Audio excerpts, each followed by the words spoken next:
L'unité de mesure de la pression dans les gaz est le pascal. L'unité qu'on a l'habitude d'utiliser en atelier ou ailleurs, c'est souvent le bar.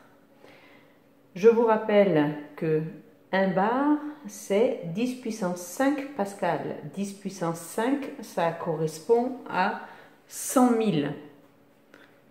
Donc 1 bar, c'est 100 000 pascal. Dans les gaz, la loi de Boyle-Mariotte nous donne une relation entre la pression, le volume et la température. PV égale nRT.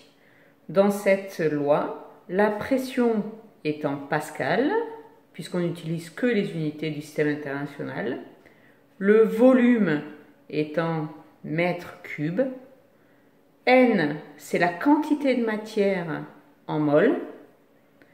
T, c'est la température en Kelvin. Et R, c'est une constante qui vaut 8,314 joules par Kelvin par mol. Je vous rappelle, comme on a déjà vu, que pour passer d'une température en Celsius à une température en Kelvin, il faut ajouter 273,15 degrés.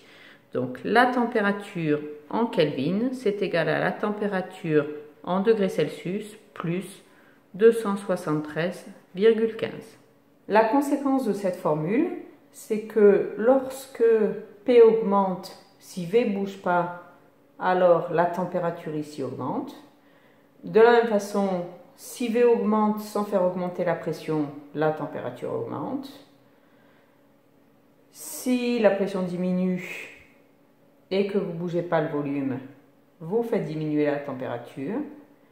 Ou à pression constante, une diminution de volume fait diminuer la température. On se placera toujours pour un nombre de mol constant.